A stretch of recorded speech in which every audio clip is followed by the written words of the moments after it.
Viviane Chauvet.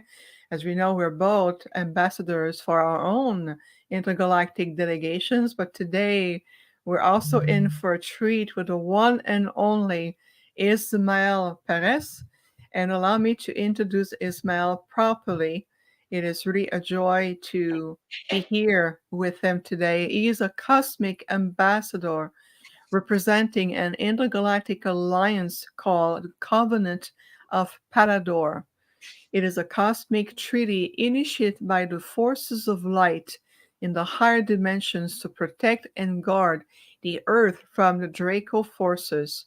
Most of the starseed that have volunteered for the call to rescue this planet, including Ismael, have been selected to come here and help. Ismael is one of the Inner Council members here on Earth to bring forth the next level of cosmic disclosure that will restore our planet back to its original glory in the fulfillment of the galactic prophecies. And the information Ismael brings forward, has brought so far, and will continue to bring, has never been heard on this planet before. So, a warm welcome to you, beautiful star brother. Thank you for being on the Infinite Star Connections. Thank you, Vivian. It is a great honor and pleasure to be here as well. Thank you. Oh, you are most welcome. And I am quite really excited about just to explore even this alliance on the Covenant of Palador. So let's begin there because the vibration of the word is really, really familiar to me. It feels like I've heard of the song of the Palador, like the sacred tone. As a Nocturian, it really evokes something really ancient about it. So what can you share about being a member of this amazing alliance called the Covenant of Palador? Sure. So it is the original treaty that was established due to the fall of consciousness back in, I guess, billions of years ago during the 11th creation, because we're part of the 12th creation. I describe that in my book. So basically, when there was a group of celestials that decided to separate from unity consciousness, there was a distortion that took place in the 11th dimension. And so the people that remained loyal to the light, the beings of light, back then known as the Azurites, who, by the way, contributed their DNA to make us, established a treaty with other members who remained loyal to the light approximately 400 billion years ago. And this is even before our own universe was created, to see if they could bring back everything back into unity consciousness in its due time.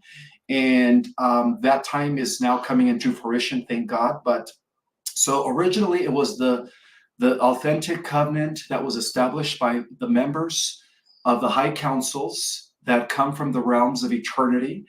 What I mean by that is we have the finite universes, which are what science calls the simulations, universes that have beginnings and ends, which are really experiments in time for the overall expansion of the central universe. And then we have the infinite realms, which equate to what I call in my book the always existing mother central universe. So the treaty was established by members that descended from the realms of eternity into the middle realm, where there is, you could say, where you have a realm where it's partly infinite and partly finite, in order to rescue those souls that decided to separate from unity consciousness. And what that means is that even the negative entities, the negative Elohim, those that rebelled against the one, are still our brothers and sisters. So the covenant means multiple things. The first thing that the covenant means is to bring back the fold, those that separated from unity consciousness back into oneness. The second reason the covenant was established was to maintain a pure line of organic genetics, because a lot of extraterrestrials, a lot of celestials, you could say, defected from the original blueprint and decided to merge or integrate with technology. And that's part of the fall, by the way. They, after they disconnected from God, from source, where they stopped using their light body, they started depending on external technology. So the second part of the treaty is to keep a race pure with the original angelic celestial DNA, so that eventually all the inorganic timelines could collapse back to the original positive organic timeline. And so there has been various experiments or phases of this covenant. You know, the first one, known as the first Earth Grand experiment, was happened in Lyra when we had the eighth dimensional Earth known as Gaia, or I guess it's also known as Avion. It had various names. Unfortunately, that timeline failed because some of the Lyrans defected from the light. And this is where we get the concept of the fallen angels, by the way. And then the second part of the experiment, of the covenant experiment, also failed, which was the Tiamat Earth, which was the original super Earth that existed in our solar system. And now the evidence of that we see in the asteroid belt, which was a chunk of that blew up. And then the other part of that evolved into our current Earth. So it is believed that the third phase of the covenant is supposed to be a success, as to why a lot of celestials volunteered to come back in time from the future. So that's what we are doing, by the way. All the ambassadors, all the starseeds, they actually volunteer from the future to come into our present in order to save the organic timeline. So this is known as the third Earth Grand experiment, in pursuant to the Covenant and Seal of Palador. So that is the reason why this treaty was established, was to ultimately secure an organic timeline. Because, you know, there are multiple phases of the Galactic War. You know, we could go into the first phase of the Galactic War, which has to do with the inorganic time loop. Again, these are celestial races that disconnected from the unified field from source and decided to experiment in their own way with technology. And that explains why a lot of these races that have fallen, unfortunately, into the inorganic timeline have actually traveled back in time in an effort to secure their dying race. And that explains the Greys, because the Greys were once human. They come from an alternative Earth known as Apex.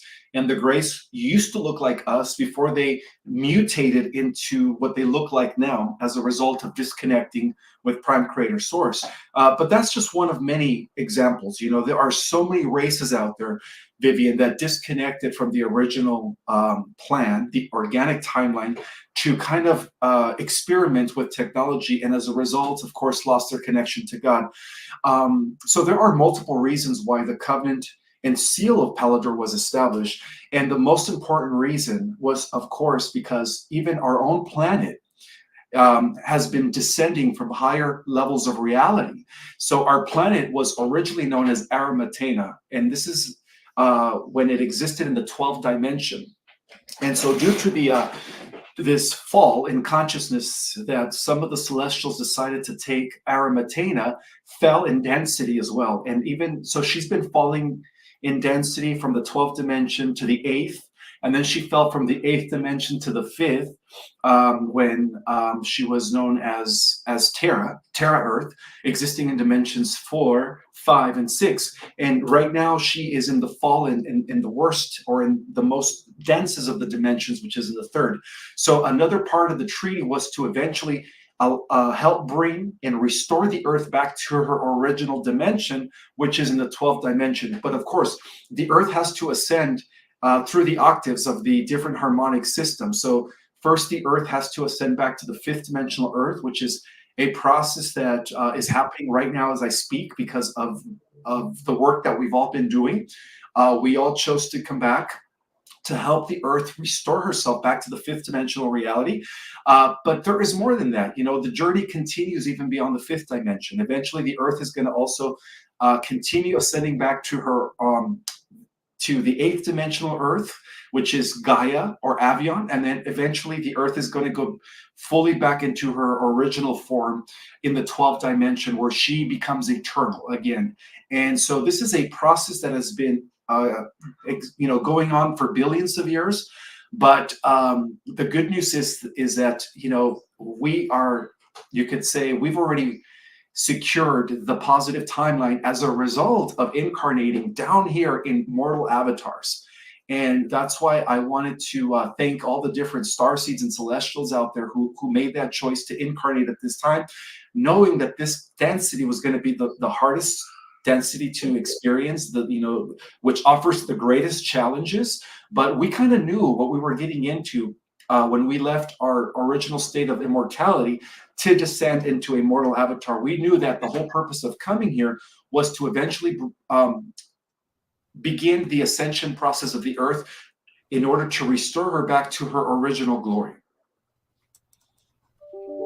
Oh, 100%, absolutely. And this is something that even within the Arcturian spherical archives we have memory of. For us, the original aspect when Gaia or the Earth or Terra were still in a higher state, we remember this system as the Villa Tropa system. This is how we use the name. And then, of course, Earth was used later on. That explained a lot in terms of the challenges also that the starseed have experiencing, or the celestial beings coming in terms of the challenge experiencing such a level of density, lower frequency, very compressed energy, for very feel very polarized. How do you deal with all of this yourself, Ismael? How do you navigate to these third dimensional frequency field? That is a very good question, and I believe that a lot of us have to cope with this, with being in this dense reality that it has limitations. All of a sudden, we lost our telepathy, we lost our spiritual gifts that we once had when we were still in our immortal avatars. But the way I deal with it personally is by grounding, by connecting with the elements of the earth, the energies of Mother Gaia, which are very uplifting, by the way, through meditation, through spiritual work, and of course by doing the work. And what I mean by that is by really going within yourself and really connecting with those parts that still need to be healed. Because when we come into this physical human avatar, there's a lot of trauma involved. There's a lot of trauma. A lot of us don't fit in. A lot of us are shadow. What is it called? Blacklisted. A lot of us are outcast. A lot of starseeds are picked on when they're kids because we are different than the rest of the Earth Terrans. So there is an accumulation of trauma.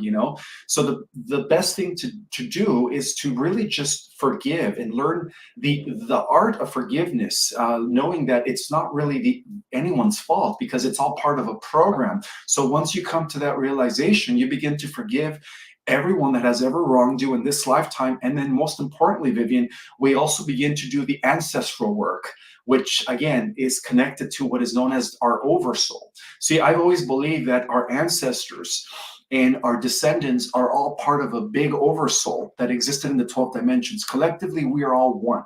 There is no separation between those that have come before me and those that are coming after me as far as the bloodline is concerned. So it is also important to do the ancestral work where you begin healing any ancestral wounds, because by doing that, you're actually healing the different timelines. You're healing the different time coordinates and space and time and all the different dimensions and all the different realities, all the way from the top downwards, by doing the healing here in the presence, because we are at the apex of both the future and the past. So what we do here is going to have an ultimate effect on whether we go into the future or whether we go into the past. All our ancestors are going to be healed. Everything that they've ever done wrong is going to be neutralized as a result of us doing the work down here. Because ultimately, we are all one. Our ancestors and our descendants are all part of an oversoul that we belong to. As we ascend and we begin to integrate, we realize that we begin to collapse all of that into one big oversoul. Well, it makes sense because if you look at the oversoul, it's really that aspect of you completely pure and unified, and there's so many different fractals or pair of souls that comes from the oversoul, and that creates what you call your soul family. And then through your soul family, you can come into reincarnation and create an ancestral lineage. and then you can go through the lineage and clearing. And this is something we encourage people to do, absolutely. And thank you for mentioning that, Ismael. Very important. Uh, Jeff, my friend, I want to give you an opportunity if you want to ask a Yeah, question. the Azanites you were talking about earlier on. Um, are they human? Are they, what are they? I mean, you said that they created us and we're them, whatever, and they The offer their Azurites? DNA. Are you talking about the Azurites? Yeah, Azurites. Yep. Yeah, the Azurites were the original Celestials. They are part of the blue ray, which stems from the original Earth known as Aramatena. Unfortunately, a group of the Azurites did join the rebellion against unity consciousness into separative consciousness. So, in order to rectify that, the original Azurites that remained loyal to the unity consciousness decided to create another race that was going to act as, or a race that was going to preserve the original divine blueprint. And then that's when we came into the picture. So our original inception was in Lyra. In fact, all human races, galactic humans, could be traceable back to Lyra 560 million years ago. So they created the original Orifeme race, which was an original 12-strand DNA Terranusian race, in order to correct the issue that happened as a result of the fall into separative consciousness. So we could also consider the Azurites the original Celestials, the original angels. But technically, what they are is they are descendants from an already existing realm that has no beginning or end. They come from eternity. Mm-hmm. See, the original race is an eternal race. They have no beginning or end. They're known by multiple names. Some people call them the Patals. Some people call them the Central Race. So we could say that the Azurites, as they descended from the realms of eternity, were you could say a fragment of the eternal race, and they became the original celestial race that were existing in the realms in between the finite realities and the infinite realities. And then as a result of that, they created the physical vessels, the universe.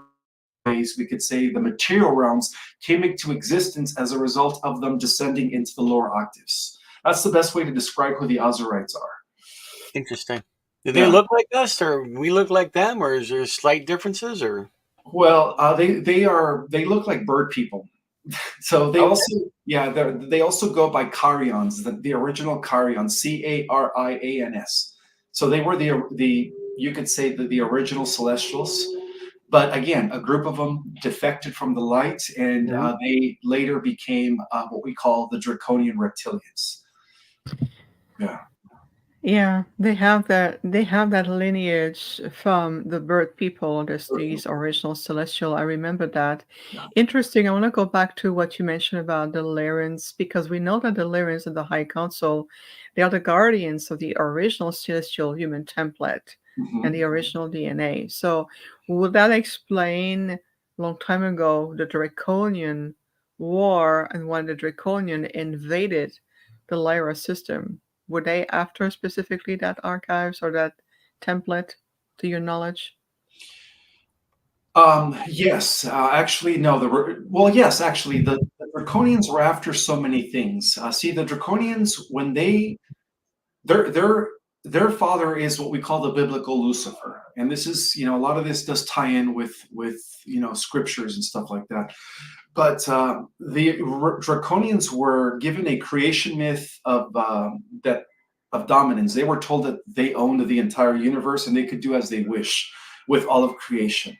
Whereas the Lyrans were given the opposite creation myth of that. They were told that they have to live in cooperation with other species, and they have to learn to live in harmony with other species, in a state of cooperation. And so the Draconians, when they first encountered the Lyrans, two things took place. First, they were confused as to why the Lyrans did not have external technology. Because remember, back then, the Lyrans, the original human blueprint, they were using an internal technology where they were infusing their consciousness with their planet's elements and the fundamental forces of creation to navigate the different star systems. So to the Draconians, it appeared magical. They didn't, because to them it was like, why aren't these people using technology? So to them that was like mind blowing. The second thing that they discovered is when they attacked the Lyrans, when they attacked the humans, and the humans were in a state of suffering, the Draconians discovered something that really just triggered their mind in a way where they realized that by causing suffering in humans, by torturing them, they could feed off of that energy and get a high off of that. And that's what led to the Galactic Wars. So the Draconians were after only one thing. They were after the destruction of all of human beings, because they were told that they were the ultimate enemies as children of the light. And the second thing is they were after the universal dominance of the entire universe, not just the galaxy. So they were trying to fulfill their genetic blueprint that was laid down by their creator, which is Lucifer. And Lucifer was one of the Azurites that rebelled. He was the original Azurite that decided to rebel against the light. And of course, he did manage to manipulate other Azurites to join the rebellion against the one. And that's how we had this separation. And that's what led to all the wars in our universe. So unfortunately, these wars have been going on for millions of years. But that's why we're here. We are here as intergalactic ambassadors, carrying the greatest diversity of genetics to put an end to those wars. Because when we do activate our DNA, we are going to be the most powerful beings in our universe. And that is part of the galactic prophecies as well. Oh, absolutely. This is, to your point earlier, this is what is so many emissary of light coming back in these human forms, star seeds representing so many systems. And I know that part of the teaching we bring is always about bringing back the empowerment to understand the power of your light, understanding the power that you harvest within you. And so, of course, there's questions about this. And one of the big questions that I see in the chat room right now is, to your knowledge, again, Ismael, are the Draconian and reptilians the ones that has been in control of this realm for so long, meaning this planet, Gaia? Oh, yes. They infiltrated our realm. Well, this is back when we were still in the Atlantean epoch, when we were still operating in the fifth dimension. Again, the original ancestors of humanity were 12-strand Terranusian immortals. So what happened was the Draconians infiltrated our planet during the Atlantean epoch. After they devastated Mars, of course, Mars was the first one to fall. And then they infiltrated our planet. And as a result of that, little by little, our planet fell in consciousness from a pure state of being connected with source and the elements, to forgetfulness because of the disconnection that took place when they tampered with our genetics. And a lot of this ties into what the Anunnaki did when they created a slave race. That was all driven by the Draconians that even infiltrated the Niburians, by the way. So yes, they have been in control of our planet for about 15,000. Some people say 50,000 years, because that's when they first collapsed the original golden age of Atlantis by infiltrating the inner councils and converting the spiritual leadership into one of dark magic, sorcery, and technocratic, you could say, technocratic dystopia. All of a sudden, the Atlanteans lost their spiritual connection because they became obsessed with technology. Well, all this technology was coming from the reptilians. So some people say that they've been in control of our planet for 50,000 years. And then some people say that they've been in control of our planet for about 15,000 years. But what we do know, Vivian, is that they were given temporary control of our planet, because at the same time, the forces of light, the Galactic Federation, were narrowing the battle down from the galaxy into our planet. So it was like they were kind of quarantined here on our planet. So they created a fence, right? We became isolated or quarantined from the rest of the galactic community, knowing that the time would come when the forces of light, which is happening now, would also pin down and eliminate and neutralize the draconian control of our planet. And that's why this, great awakening, this liberation of the earth is at hand at this time, because of the galactic prophecies. But yeah, they've definitely been you could say, masterminds behind the cabal for the last, 15,000 years or more. Oh, I know. Yeah, I know. Absolutely. I mean, ever since, and many of us is that case, ever since I returned to this planet in this form, they know, like, oh no, you Arcturian on the planet, we don't like you here, and all of you, oh no, you bring so much light.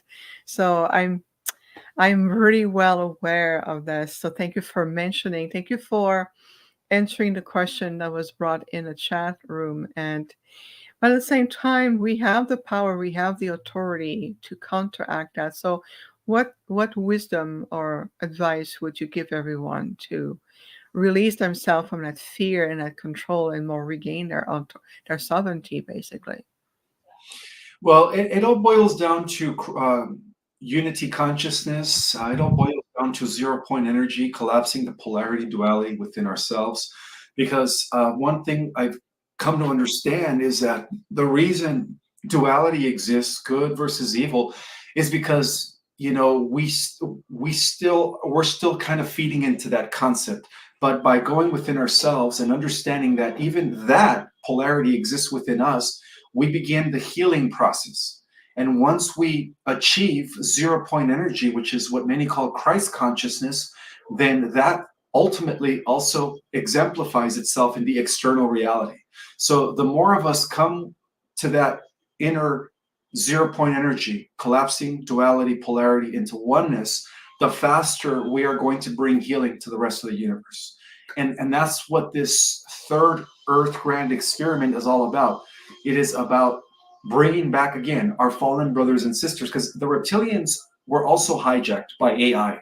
If you want to go technically back to the 11th creation, it's really, you could say they were also victims. So by healing ourselves within, we could bring them back to the fold, because the ultimate enemy is not the reptilians. The ultimate enemy that the entire multiverse is fighting is artificial intelligence, and I'm sure you are aware of that. So that's the best solution is to bring duality to an end internally, so that we could see that manifest in the external, as within, or as the saying goes, as without or as within without, right? As within Yes, without.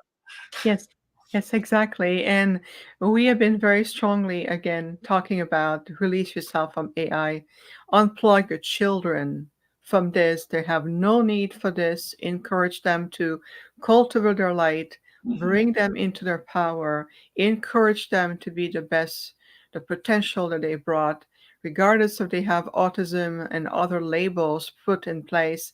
Understand the decoding of your child and their uniqueness.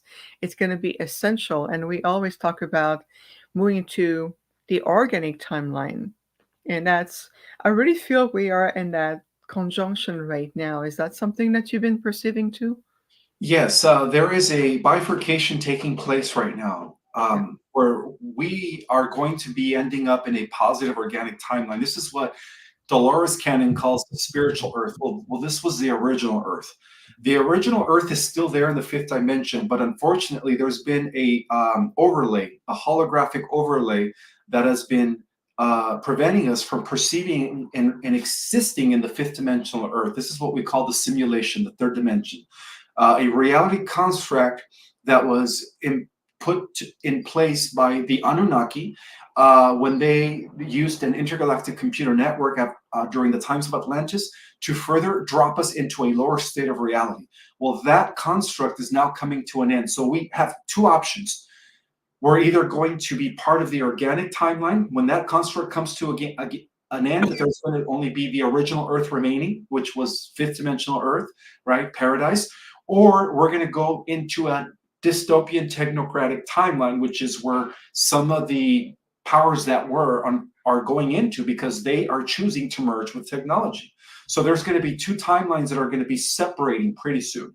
There's going to be the organic fifth dimensional positive Earth timeline, which is what many call the Ascension.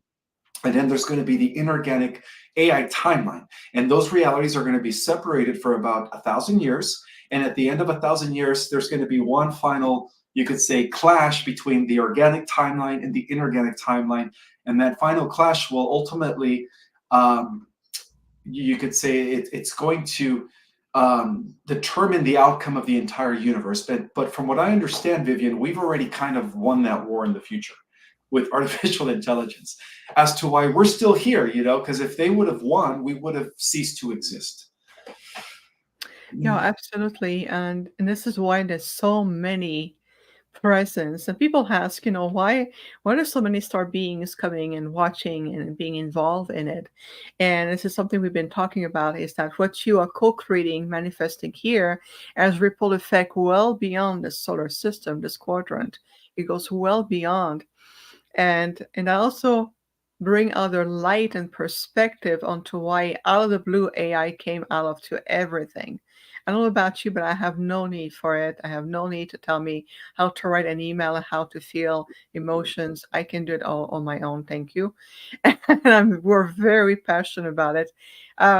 Jeff, my friend, any comments or questions or anything you'd like to add?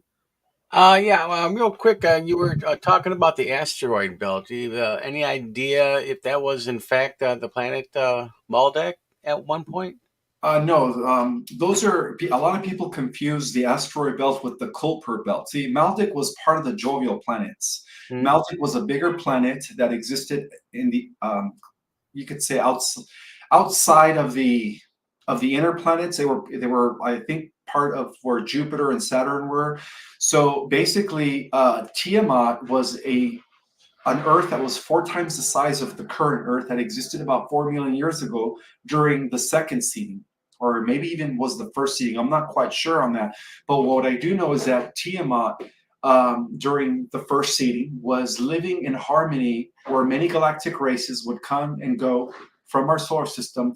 And a lot of these races were actually refugees from the galactic wars, because back then our solar system was not being invaded by the galactic wars, so a lot of these extraterrestrials came to kind of seek refuge. But unfortunately, the Draconians leaked into our solar system through a portal in Mars from Orion.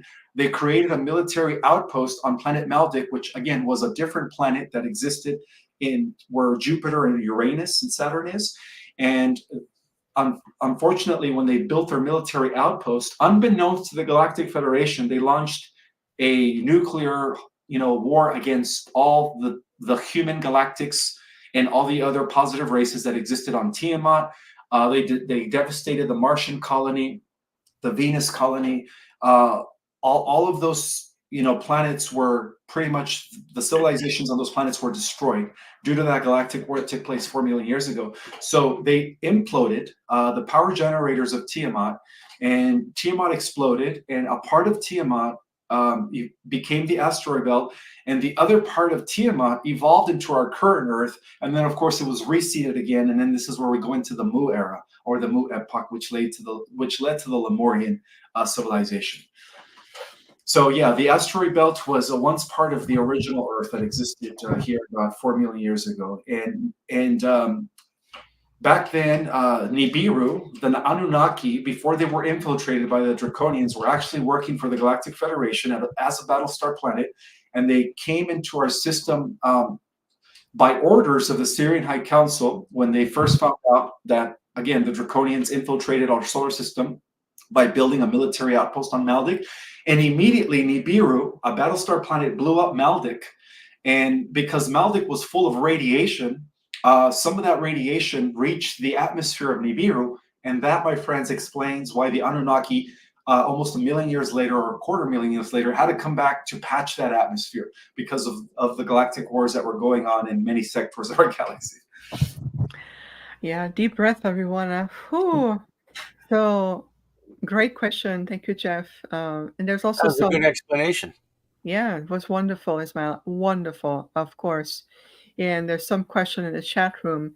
And being part of this alliance that you are as an ambassador, how would you say that this memory, this knowledge, or this information comes to you as? Is it through past memories, activations, or how do you access all of this?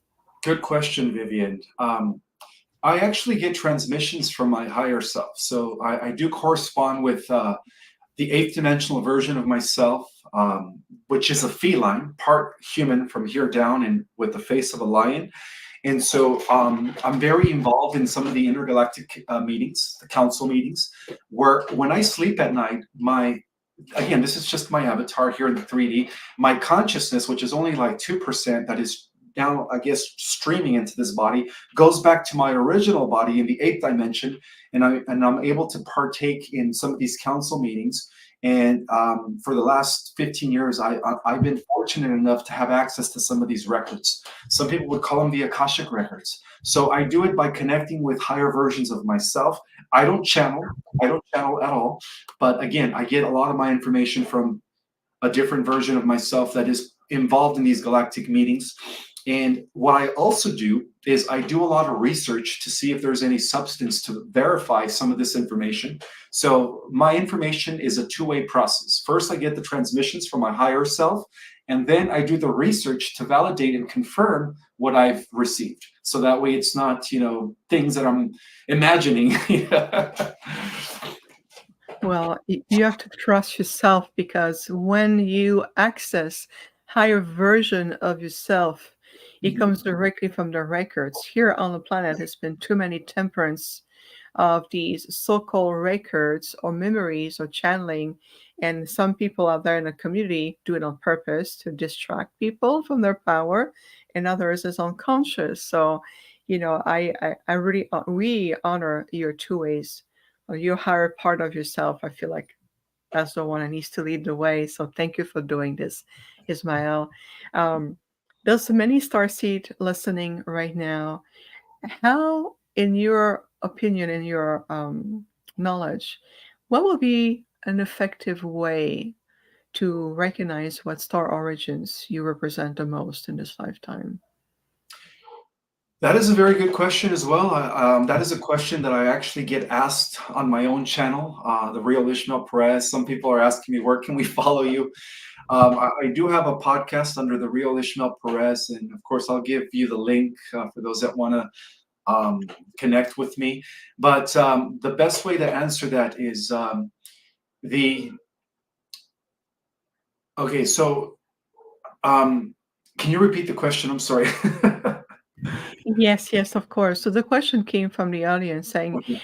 how do I how do I know, how do I connect to my star origin? How Oh do yes. I Yes. The best thing to do is through quiet time.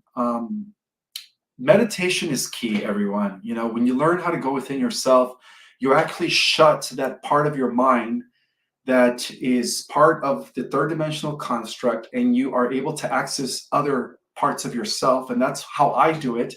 And we have to ask our higher self to present itself to us. We could also pop the questions to our galactic family and say, please introduce yourself to me. I want to know where I come from. I want to know where I originated.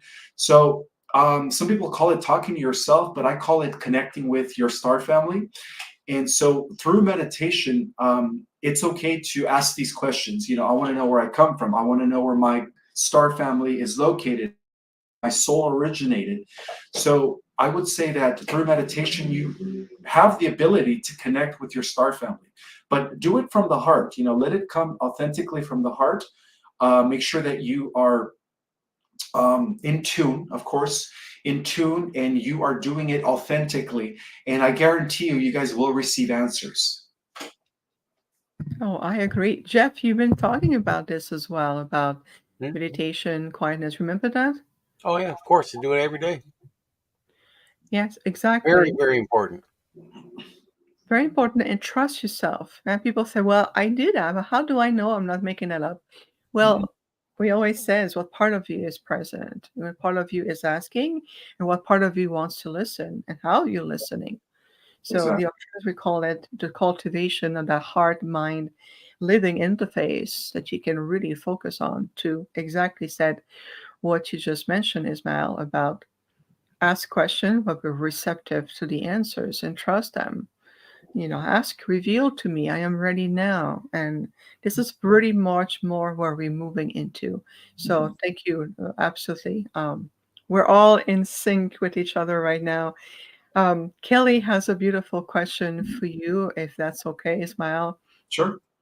Kelly's asking, how much of the fall is somewhat orchestrated to see what else could be birthed from this new human race to integrate the separation mentally back to unity consciousness? That is a very good question. The best way to answer that question is, again, like I mentioned, by the external reality is a manifestation of the internal reality. So as children, we are all kind of indoctrinated in this idea of duality. So the best way to bring everything back into unity consciousness is if we get enough of us, right? This is what they call the Maharishi effect. If enough of us people begin to collapse the duality within ourselves, where we reach 0 point, which is the true meaning of Christ consciousness, guess what? Ultimately, we bring to an end duality. We bring to an end the galactic wars. And I believe personally that that's why we're here to do. We all volunteer to come down here to collapse the polarity duality within ourselves, to reach a level of Christ consciousness to the point where we no longer are embedded in a duality or polarity anymore. And as a result of that, we help to restore and reconcile or really just fix the problem externally by doing it within. So the more of us do that, there's this thing called the Maharishi effect, right? Where you have a percentage of people who reach a certain level of consciousness. And because we're all connected via an organic mind hive, right? All humans on this planet are connected. I believe every species is connected by an organic mind hive.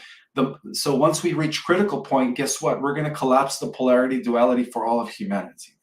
And that is something I believe that we are destined to do. And we're almost there, I believe. Indeed, and there's a really palpable level of acceleration. And I would say, wherever we are right now in the timeline, the organic timeline that we also talk about for 2024, 2025 is really another completely gateway that is coming in. So, good points, Ismael. Now, I am curious, and also, let's see here in the chat room. Pam is also asking the question. So let's explore this together, shall we?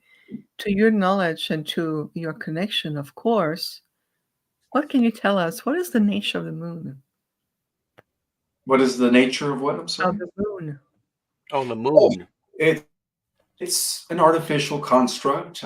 We used to have a real organic moon, but about 50,000 years ago, when the Draconians invaded our world by infiltrating Atlantis, they used an AC tractor beam to bring in the original moon, which they imploded over the Lemurian continent. That's how Lemuria collapsed. It was because of an ancient war between them and the Atlanteans when the Atlanteans were taken over. But what the negative extraterrestrials did is they brought in another moon from Betelgeuse in Orion. And they brought it in order to monitor us because they knew that they were going to take over our solar system and our planet. So they brought in a construct, an artificial construct. It is not organic, and there is a lot of ample evidence where even defectors of the secret space program have revealed that our moon is hollowed and it's all, there's a lot of machines inside, a lot of mechanical cities, a lot of extraterrestrials that live inside the moon.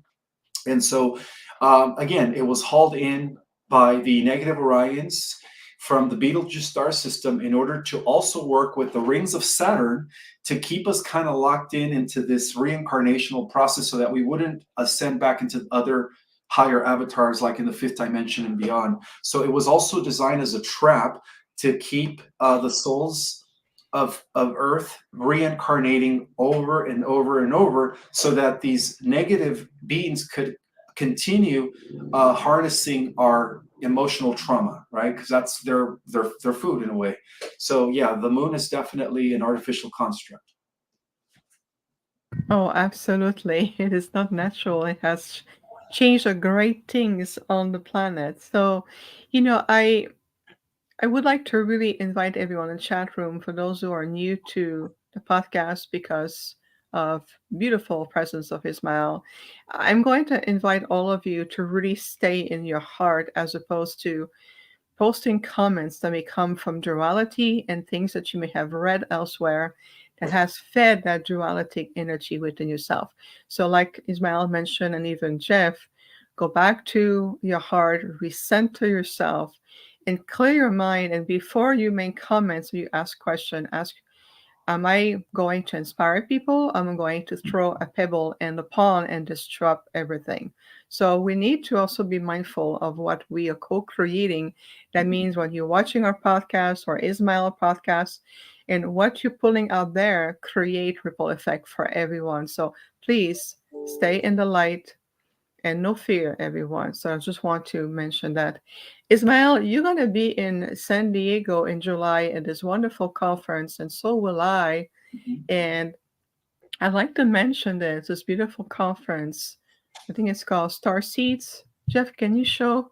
Um, I sent you the link. Would you please show the website for us? That would be lovely. Because that would Yeah. be amazing. Sunday, July 7th, 7/7, right? In Yeah, San so Diego, it's a right? one-day event. A very powerful day and time, Mhm. that July 7th, that Sunday. And you're going to be there as a speaker, correct, Correct. Ismail? You're Mhm. presenting there. Perfect. And Debbie Solaris going to be there. I will be there. And of course, Flo Caruna's going to be there. I mean, amazing people. So I really want to share that beautiful event. And I'm going to bring it right now. The fifth annual Starseed Conference, Unite with Your Star Family, put together by Star Codes, San Diego, California, Sunday, July 7, 7/7. Uh, would you please scroll up? There we go. See all this beautiful, and this is your friend from Africa.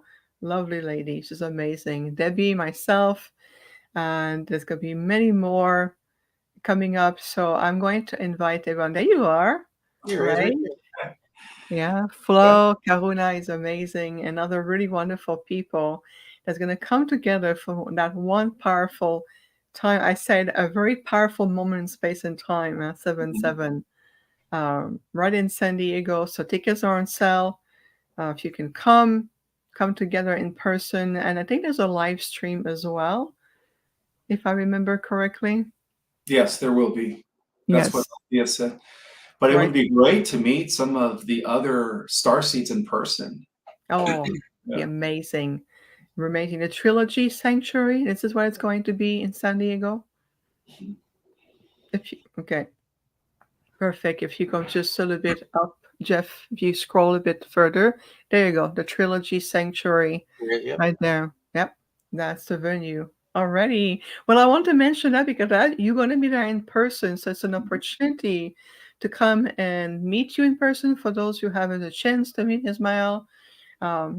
Presenting. Are you going to be presenting a lecture during that beautiful time? I am. I'm going to be breaking down the cosmic structure, the 15-dimensional time matrix. I'm going to be explaining the 12 different universes, and I'm going to give a brief explanation of the galactic history as well. Beautiful, beautiful. Very in tune with what's going on. It's a time to re-understanding a much more higher structural aspect of the universe, and this third dimensional linear construct, this holographic, shield around the earth is what we're here to transmute Exactly. completely. And I love the uniqueness of each teacher coming together. Absolutely. Thank you, Jeff, for showing the website. And speaking of which, people can also reach you on your website, correct, Ismail? Correct. Yes. Perfect. And it's ourcosmicorigin.com. Ourcosmicorigin.com. The link is on the screen right now. And you can see it. You can connect with Ismael. Also, we have the podcasts. And of course, the conference in San Diego. Really exciting. Really Yeah, exciting. it's always a great pleasure to see you in person as well, Vivian. I love sharing panels with you. The Ascension panel is one of the panels that we're always in together. And, the replies that you give just resonate with me big time. I just wanted to thank you for your ambassadorship and all the work that you do as well, Vivian Chavette. You are a beacon of light in this dark realm. Thank you for the work that you do. Oh, Thank you so much. What a wonderful, lovely compliment. I take it with joy and gratitude. And I am grateful to see that finally so many light are now finally coming together and we're stepping up in our power. And this is really, really amazing. So thank you. And it is the panel, the Ascension panel, always been a joy. And the last time I remember I was entered the room and I was arriving a little bit late. So many speakers were already sitting on. And you told me, come, there's a seat next to me. Come sit next to me. And I said, oh, lovely. And I just sat next to you. Yeah, I remember that distinctively. So it's good, really wonderful. And it will be great to see you in July in San Diego. Ah, deep breath, everyone. Isn't that incredible? Can you feel that already? Can you feel more activated to know that you are this amazing being? Jeff, my friend, again, thank you for showing the website. Is there anything you would like to? Because we have about 10 minutes left with our guests. I know you have another engagement. We want to honor your time, but we're still going to be on with all of you. We're still going to have half an hour afterwards. And Peter, my husband's going to come and say hello and bring his angelic perspective and energy. So it's going to be really fun. Anything you'd like to ask more of Ismael or add any comments right now, Jeff? Yeah, would you consider what everybody's going through right now, this ascension process and all that stuff, the relearning and getting everybody set with one? Would you consider that what they're calling disclosure? Absolutely. Yes, yes. The Great Awakening, disclosure, remembering what we once knew is all one and the same. It is a bringing ourselves back to what we were originally before the fall of consciousness. And Yeah, that's what because happened on planet One. because the typical understanding is that disclosure is about UFOs, and it's not about the UFOs. It's about yourself. Absolutely, my friend. Yes, you're right. It's about remembering who we were and Right. what we truly are as multidimensional beings. I've always said this, and I'll say it again. We are the disclosure. We Hmm. are the ones that are going to bring it to the general public. The government is just. I'm sorry to say this. I don't think the government will ever disclose anything, but we are here to disclose the truth, and we are doing it.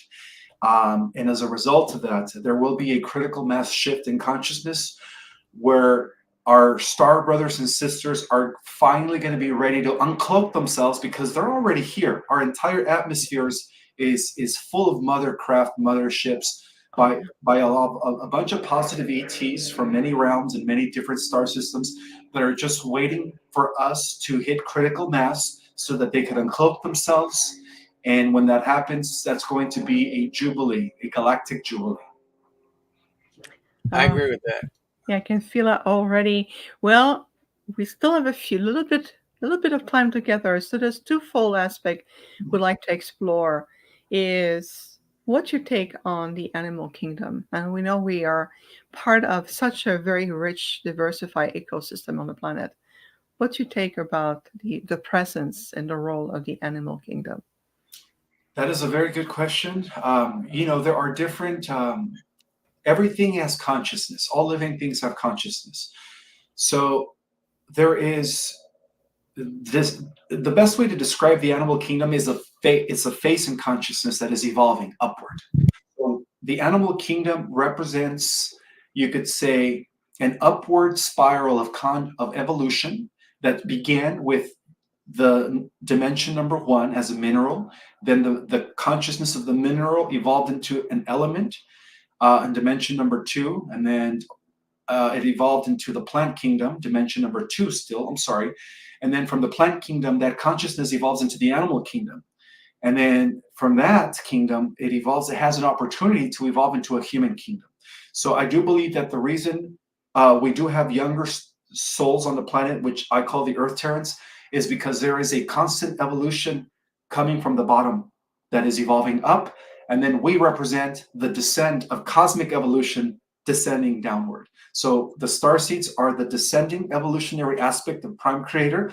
And the new souls are the ascending aspect of Prime Creator that broke off to begin their evolution from the bottom and then gradually ascend as well. So right now we are at the integrating point where we have a combination of Earth Terrans and Celestials that descended that are all part of the human family. So we have the young souls and the old souls now connecting as well. So that's my Beautiful. understanding of the animal kingdom. It's part of the evolutionary from the bottom up going upward. Thank Evolutionary you. process together. Evolution process, exactly. Thank you, Ismail. And lastly, before you have to go, we honor your time. Just very quickly, um, what's your take about all these solar flash coming in, all this solar energy that's been coming in, a lot of solar gamma ray, and we are getting more and more. Do you feel like it's about opening new portals to help us to evolve? What's your take on this? Yes, all of the above, and I believe that that's what's having an effect on human consciousness through the work that we've done. Of course, the sun as a conscious entity, right? We're teaming up with life. The entire universe is sentient. It's all collaborating towards the upward evolution of consciousness on planet Earth. So the 5D plasma waves that have been coming in are actually activating us at a cellular level. So expect psychic abilities to come back, spiritual gifts as a result of the big flash that's coming. Of course, in the media, they call it a Carrington event because they're pushing fear. But in reality, what's happening is a huge upgrade of cellular evolution, stellar, and planetary. And that's what's happening right now. So we are living in the best times ever, my friend. Yeah, because you can Absolutely. see that the sun is actually white instead of yellow. Yeah, because the sun also goes through its own evolutionary process. Everything is evolving. You know, the planet as a sentient being is evolving. The star is going through its different phases, right? It's now becoming a white star, which means that we are getting ready to go into fifth dimensional reality as a collective. Yes, yes, as a collective. And we always says, remember the fifth dimensional frequency, it's a baseline that we are returning to, but there's so much more to it. And evolution is infinite. So Mhm. it's a really, this is why the Octrans and many other intergalactic groups, we keep the baseline of the fifth dimensional frequency just to help to bring ourselves back organically in that direction. But like you pointed out beautifully today, is there's so much more. We're infinite beings in so many ways. We are. And then one day we get to be the consciousness of a planet and a star. You know, it doesn't end in the fifth dimension. You know, Hmm. it's infinite and it's continuous. And so it is. And so it is. Well, we're closing to the hour. I know you have another engagement, and I want to make sure you have enough time to transition. And but it's been absolutely fantastic and always a joy to be in your presence. Looking forward for the next panel and to seeing you in person again in San Diego for the 7/7 Star Codes fifth annual Star Codes conference. And thank you so much for being a bright light in this world. Likewise, my sister, thank you for having me. Thank you, brother. Much love to you. And again, thank you so much for your presence today. Yes, And yes. nice meeting you, Jeff. Same Nice. here, man. Yes, it was wonderful to see both of you connecting. It's amazing. So thank you for accepting our invitation. And I hope that you have a wonderful rest of your day and gratitude to you. Infinite gratitude. Thank Thank you. you. Likewise. We'll see you guys. See you. And well, even though our guest has to go to another engagement, we're very grateful for his presence. We're still fully here with you. And I know that in a moment, Peter, my husband, is one of so come say hello. Peter brings beautiful angelic presence and energy. I think it's going to bring another wonderful, synergy and we can continuing expanding. I mean, I'm just thinking about your own research and connection with a humo, for example. That's an aspect of evolution. You've been learning and getting a lot of information from them, Mhm. Jeff, aren't you? Yeah, of course. Well, I am particularly excited to create a podcast just around that. So, when can we expect to explore that more? As soon as they say go. Right now, it's still under wraps, but we're still learning more stuff. And Gemma's uncovered some stuff, and she's going to bring it out in the open here pretty soon, and it's going to be quite the thing. So I got to decipher it first. I got to read it and understand it, and then I can bring it out. Okay, beautiful, beautiful. And as Peter come and join us, in the meantime, I just want to observe, and I know that many of us, so many people around the world have been experiencing more physical symptoms, whether it's a recalibration, the brain is rewiring into new configuration of light, or microtunnel of communications are opening more, our senses are shifting also out of the third density, moving into a more multidimensional presence. So, whatever symptoms you may have been experiencing in the body, whether it's dizziness, lack of sleep, or you can feel that something is shifting or feel off in your body, we always recommend bring yourself in a connections with the grids of Gaia.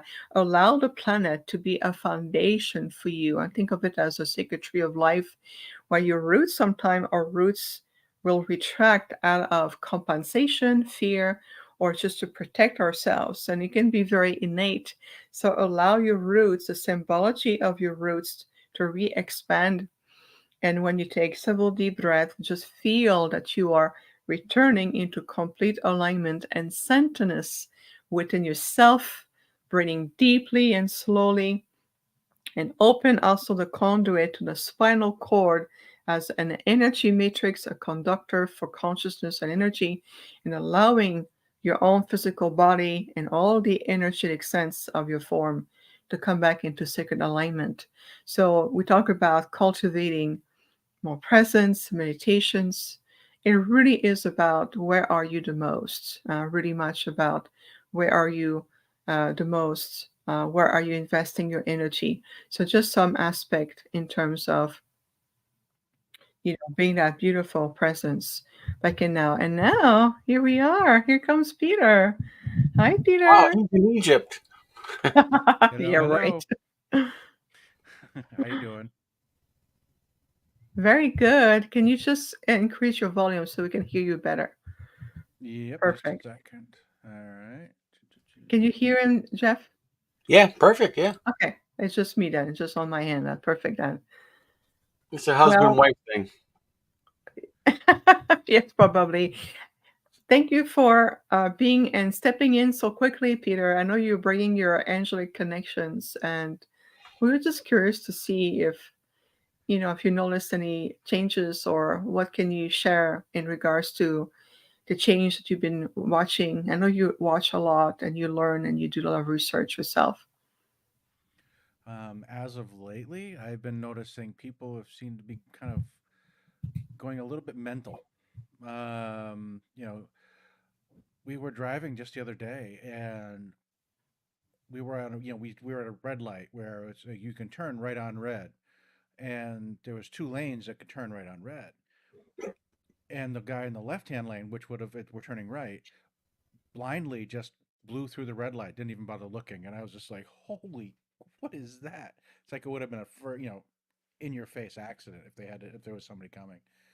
It was impressive, and people are insanely cutting you off, going really fast, slamming on the brakes, and it seems like when people are driving, this is where you actually see how much of a how in their own energy they really, really are, and how out of tune or out of sync they are.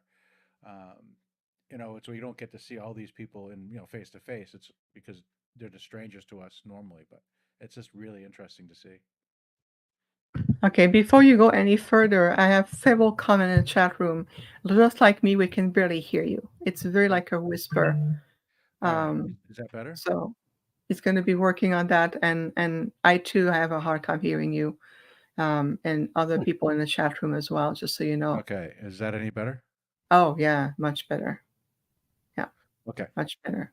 Thank you. So are you telling us that what you're observing is also seemingly a mental or a disconnect maybe going on?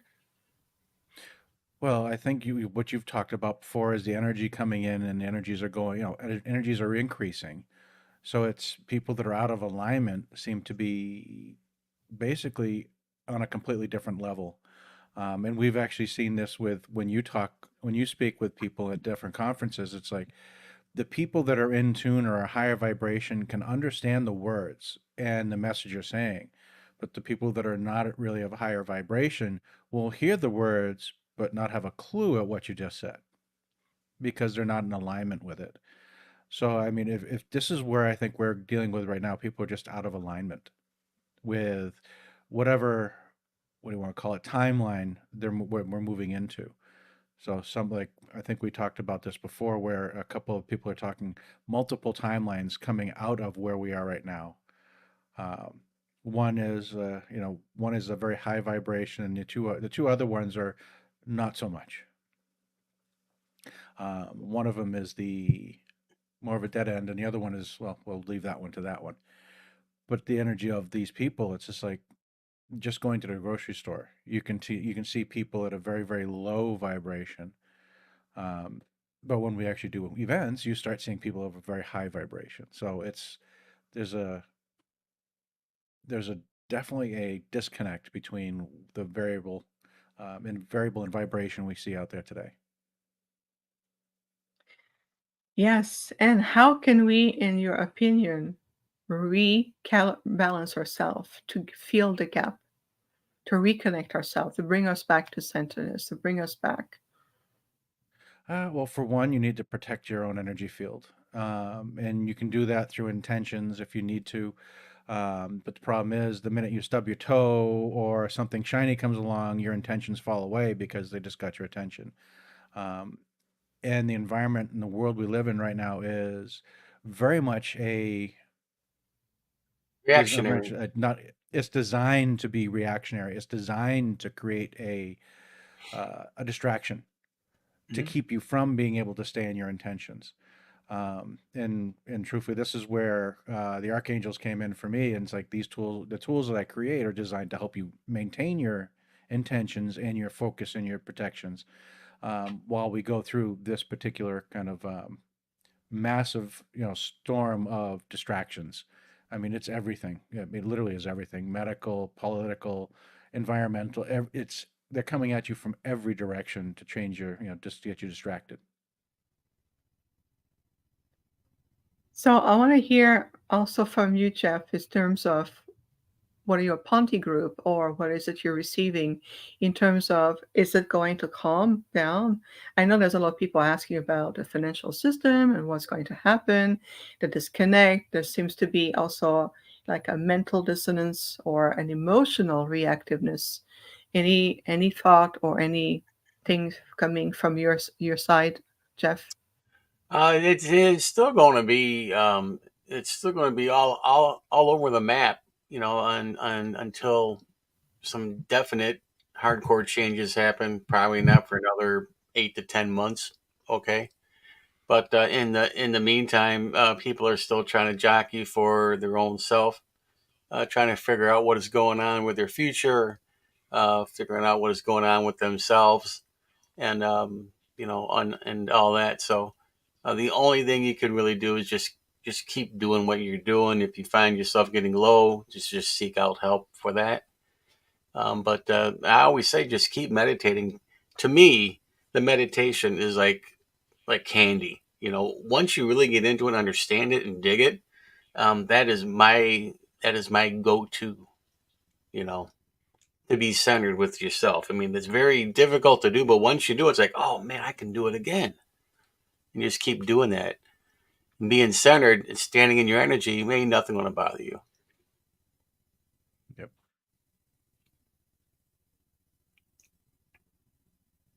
Oh, you're muted. Yep. Volume. Here we One go. day, one day at a time. It was a good observation made by Lisa in the audience. When you take it one day at a time, you can really concentrate on the energy of where you are. You're about to be fully more present. It avoids overly projecting yourself in a possible future or to be caught up in the past.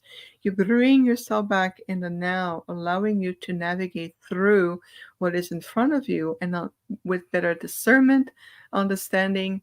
And I would say allow yourself to release any form of entanglements. Are you too much entangled in terms of the structure, what's going on? Plus, many, many people on the planet start to see more. The veils are getting thinner. Did you notice that? I personally see more beings. I would be like doing session and I can see beings in the background other than my Arcturian group, of course, Mhm. that I'm used to with Father. I'm used to their presence. If it's a star being, I will know right away. But if it's a non-star being or just a presence, more and more. Have you both experiencing more of these, Come to, catching come to my something? house for a weekend, and you'll definitely see what I'm talking about. I always say that that I see wisps going by. They stand in front of the TV, um, and it isn't just I just thought I saw that. I mean, you can actually see it. And it's not a black shadow. I mean, it's actually it's a wisp, and it's a good energy. So that happens every day, happening Yeah, right now. So yeah, exactly. And what about you, Pete? Tara? It has been more and more. I'm not as attuned as either of you. I, my own gifts allow me to see, but only usually it's in the peripheral. Um, mm, I'll feel the energy, or I'll see them briefly for a split second, then they'll disappear on me. But the energy will still remain. So it's becoming more and more prevalent as of late. that's how it starts, and then before too long, you'll see them. He's like, "Oh, there he is," and then he'll disappear, and then they'll last a little bit longer, and they'll last a little bit longer. Next thing you know, they're in front of your face. Oh yeah. Right. And like Andrian is mentioning in the chat room right now, is to can see the magic everywhere, the magic in nature, to feel the beauty that surrounds you. So when you connecting yourself from the beauty of nature, creation on the planet, trees, bushes, elementals, you start to really reattuning yourself to the heart, to the energy that really coexists with you, as opposed to, boxing yourself too narrow into limitation. And that also open up also, yeah, the peripheral visions. So Peter, my husband, who said that he's not as attuned as we are, and yet you create this incredible, really powerful tools based on tensile technology with crystal, with angelic transmission. Well, for someone who says not attuned, you're pretty attuned to create this kind of really powerful tool that people can really work with and help themselves. How do you do it? How do I create them? Well, Yes, for they someone that doesn't attune, you're pretty attuned to me. well, it's kind Oh, of that's it's sweet. Thank you. Thanks, chef. No, it's more of when the archangels decide to come in. It's usually when it's more of if you look at the Gurdjieff method of it, like bringing yourself into ascension. It's actually keeping yourself busy, doing the same thing over and over and over and over again, which gets your left brain out of the way and it lets the creativity come through and allows your connection to open up. For me, that's how when I'm creating the tools, the next tool coming through, all of a sudden I'll get a message, make this. And I'm like, okay, any more details? And it's nothing. So I have to start making it. Then a little bit more comes in and a little bit more comes in. So they're Mhm. not definitive. And once they're made, basically I put out there, so what does it do? And it's like silence. It's like they're laughing at me going, you'll figure it out. Yeah, they always do that. The Ponty was like this. So you'll figure it out. Just keep doing what the hell you're doing. You'll get it because they can't tell you all the time right away because it'd be too much. You have to learn it when you're ready. Yeah. One of the interesting things about the pendants and the anklets is I don't think they can tell me what it is, exactly what you're saying, Jeff. But what we found is as the vibrations go up, the more powerful they become. So they actually shift in what they're doing. Mhm. So when they're initially created, we have, Vivian or other people that are very sensitive in the energies give us a good description and then we modify what we understand from them. And then we have other people that are really sensitive come into it like 6 months, a year later, and it's shifting and it's morphing. So it's like the multidimensional um, is insanely powerful for anybody that's that can actually handle the vibration that changes. I mean, it can if you can actually connect to Akashic or you can actually go out of body now, that tool will actually be like a rocket ship, but it won't put somebody that's not ready for it into that that kind of field. It's only going to help you get there a little bit at a little bit of time. Okay, let me ask you a question now. If people buy your stuff, okay, and um, does it have to be cleaned in order for it to work better, or is it doesn't matter? Just keep it, wiped off, or Well, physically clean, just rinse yeah, it. The copper will, over time, if you're wearing it up close to your skin, it will start to like turn a little bit green. yeah. And then I use And a Neverdell to clean it. yeah, you Is can that use okay? Nevergel. You can, oh yeah, that's fine. You Yeah, can use. You have to be careful how strong of anything you put on it because the resin may actually, change colors depending on what you're doing with it. I usually say just use a piece of Scotch Brite and scuff the copper; it'll clean it up. Mhm. That's usually pretty good. Um, and as far as the resin is concerned, the resin will stay good. The As far as energetically cleaning, tensor rings are self-clearing.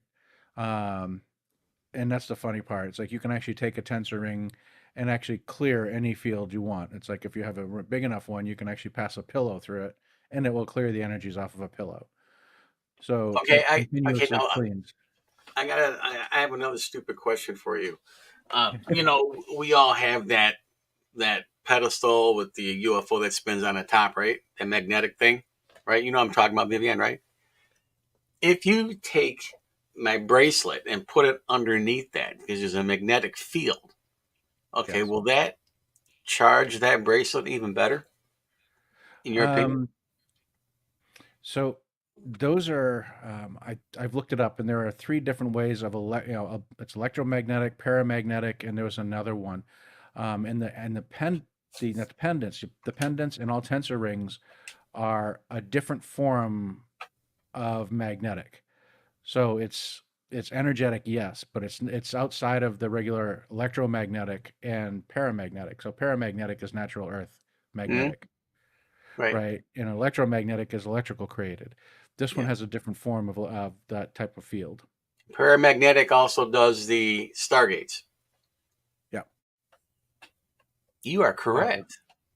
Wow. yeah. So See? You so must know about Maxwell's theory. not entirely. Oh, There are some research, some areas haven't researched yet, but there are some that I'm actually really interested in, and yeah, it's Maxwell's fun. equations, man. That's it's very important, very informative. See? Yeah, there's some stuff that I've been really interesting. It's I can't think of his name, Russell something or other, but he did the different uh, periodic table Mm, based on wave theory instead of just different attributes of the actual elements to actually show you that the actual elements are literally it's like you would have one main element and then you add an electron and it's the same element, but now it has one extra electron or one less electron. And if you take the two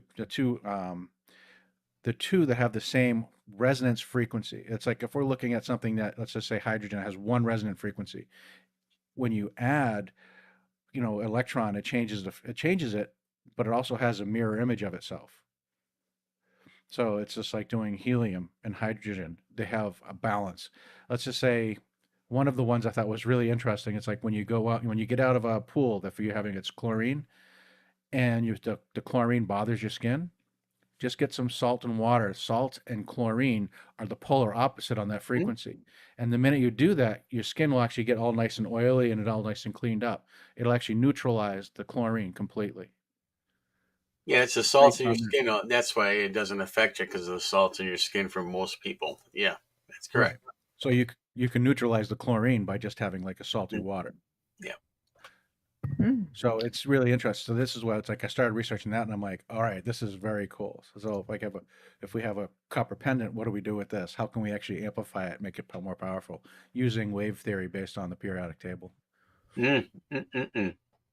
Incredible. You also recently made a new pendant, an Archangel Michael pendant for pets, for animals.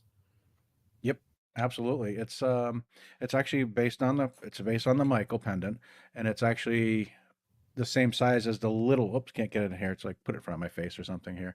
Yeah. Yeah, so it's got the little ring inside the middle here is the entire pendant, so it's a lot smaller.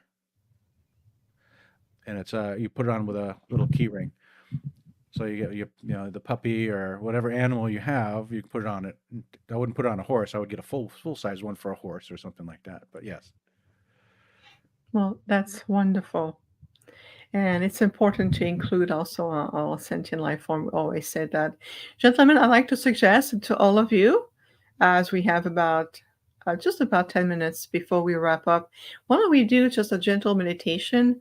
And Peter, I'm going to invite you to hold the energy of Archangel Michael and the angelic realm. Just hold the space with as an anchor point for the angelic realm with Archangel Michael. And of course, Jeff, you're holding space as well as an ambassador with your delegations and those you work with. And you have both aspects of the divine masculine energies, and of course, representing the divine feminine energies. And we're going to bring in the beautiful energy of the podcast, and we'll do a gentle meditation together to raise the frequencies to receive also a transmission, since we have this golden trio opportunity here. So I would like to do that right now. And thank you, Jimmy, for what you just wrote in the chat room. I appreciate you a lot. Thank you very much.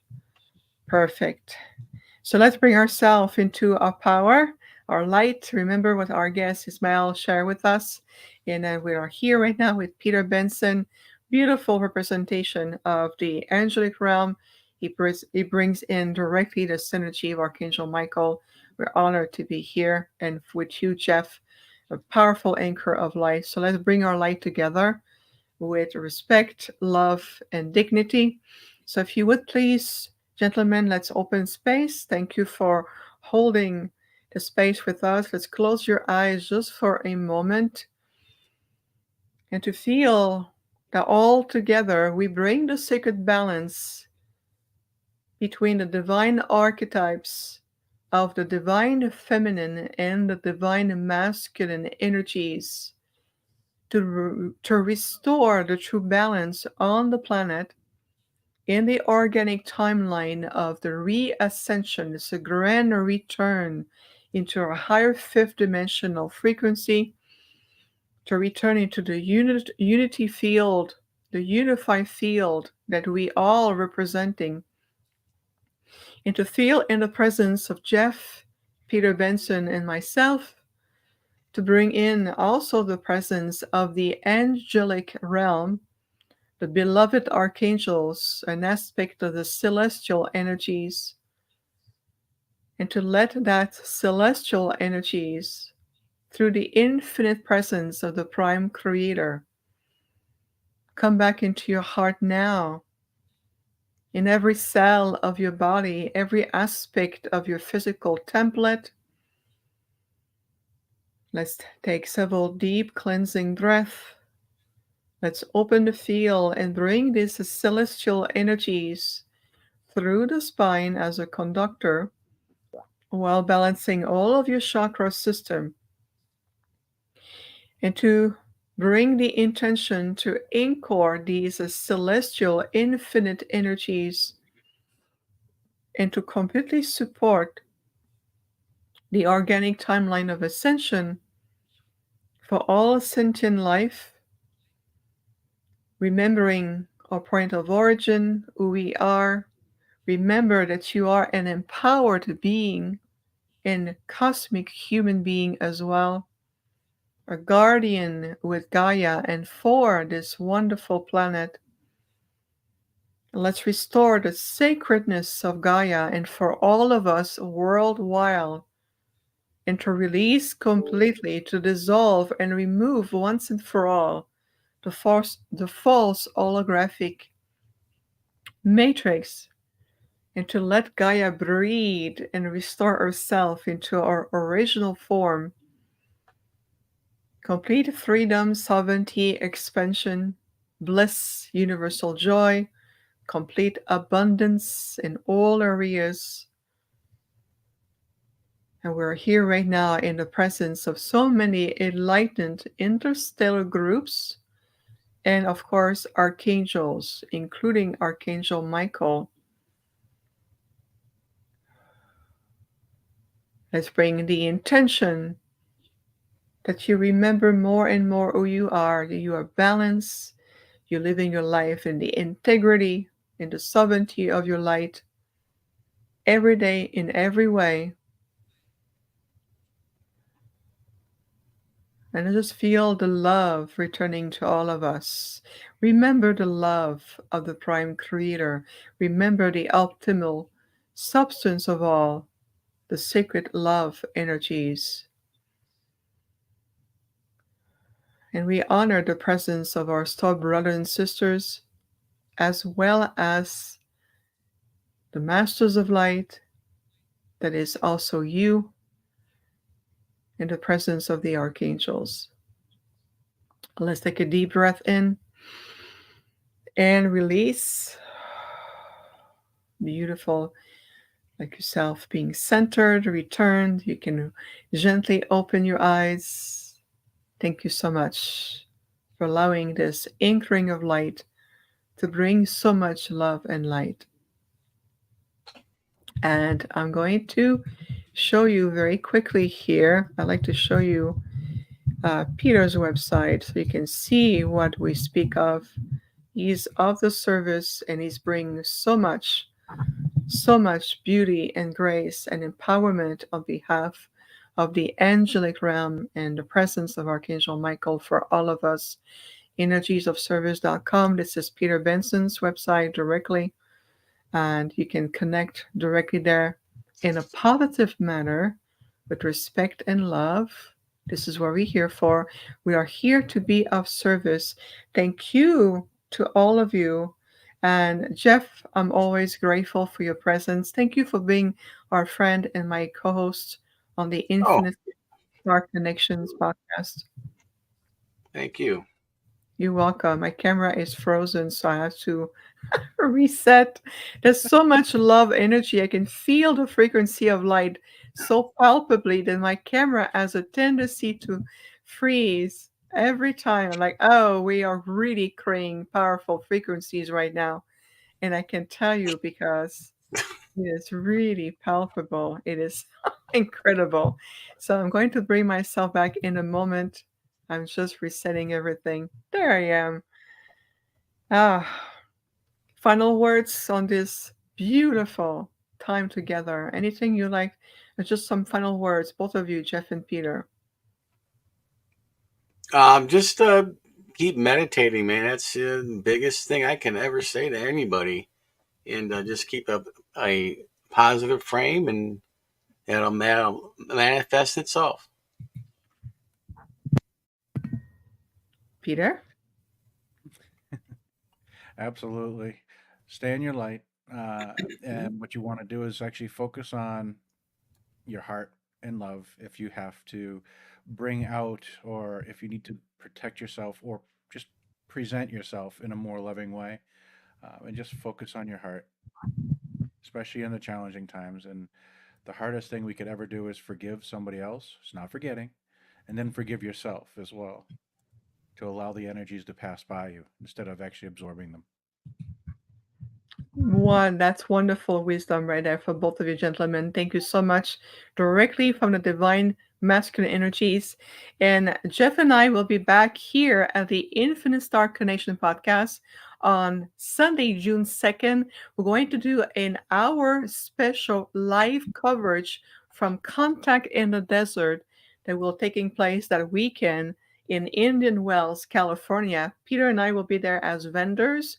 Come to connect with us, feel the tools. And of course, I'm going to be part of the Q&A on Saturday, June 1st for the exclusive premiere of the documentary based on the extraterrestrial species almanac documentary. It will be presented at Contact in the Desert. We'll have a Q&A afterwards. We'll be there all weekend. Come to see us. Denise, we cannot wait to see you in person. I know you're going to be there. And as always, we are very grateful for you today. And if nothing else to remember from today is forgive yourself and others, meditate, cultivate love, and remember that you are a beautiful celestial being and we are returning to rekindling with our profound nature. And this is the best of disclosure, everyone. Peter, thank you for coming in and bringing your angelic presence. Jeff, my friend, I'm so grateful for you.